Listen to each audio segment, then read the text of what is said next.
স্থানীয় সময় সোমবার সকাল ৮টা পাকিস্তানের পেশোয়ারে কেন্দ্রীয় আধা সামরিক বাহিনীর সদর দপ্তরের বাইরে ব্যস্ততম সড়কে আচমকা বিস্ফোরণ। এমন একটা সময়ে সন্ত্রাসী হামলার কবলে এফসি সদর দপ্তর, যখন সপ্তাহের প্রথম কার্যদিবসে সমাবেশের প্রস্তুতি নেওয়া হচ্ছিল।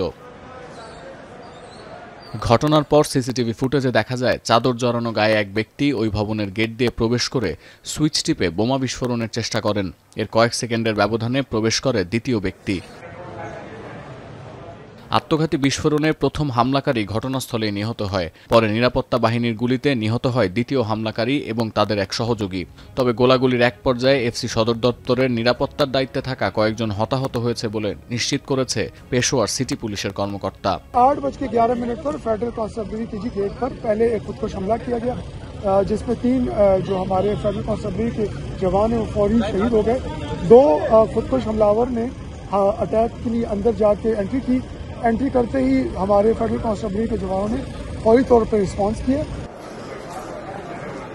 আত্মঘাতী এই হামলার দায় স্বীকার করেছে নিষিদ্ধ সংগঠন তেহরিকি তালেবান পাকিস্তানের শাখা সংগঠন জামাতুল আহরার। নিরাপত্তা বাহিনীর এমন অবকাঠামোতে এ নিয়ে দ্বিতীয়বার বড় ধরনের হামলার সাক্ষী হলেন পেশোয়ারবাসী।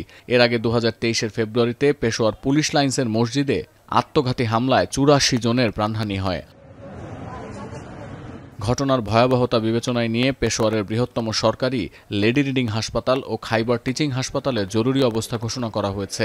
সোমবারের হামলায় আহতদের এই 2 হাসপাতালেই ভর্তি করা হয়েছে। এছাড়াও খাইবার পাখতুনখোয়ার মূল করিডোরে বাস পরিষেবা সাময়িকভাবে স্থগিতের ঘোষণা এসেছে। পরিকল্পিত এই হামলায় গভীর উদ্বেগ ও নিহতদের পরিবারের প্রতি সমবেদনা জানিয়েছেন পাকিস্তানের প্রধানমন্ত্রী। এক্স বার্তায় শেহবাজ শরীফ মন্তব্য করেছেন, ভিনদেশি শক্তির মদতপুষ্ট ফিতনা আল খারিজ বা নিষিদ্ধ সংগঠন তেহরিকি তালেবান পাকিস্তান কোনোভাবেই দেশের ঐক্য ও স্থিতিশীলতাকে বাধাগ্রস্ত করতে পারবে না। নিরাপত্তা কর্মীদের সাহস ও আত্মত্যাগ সবসময় স্মরণ করা হবে বলে জানিয়েছেন স্বরাষ্ট্রমন্ত্রী মহসিন নাকভি। শোক জানিয়েছেন খাইবার পাখতুনখোয়ার মুখ্যমন্ত্রী সোহাইল আফ্রিদি। সতীর্থ কর্মকার, এখন বিশ্ব।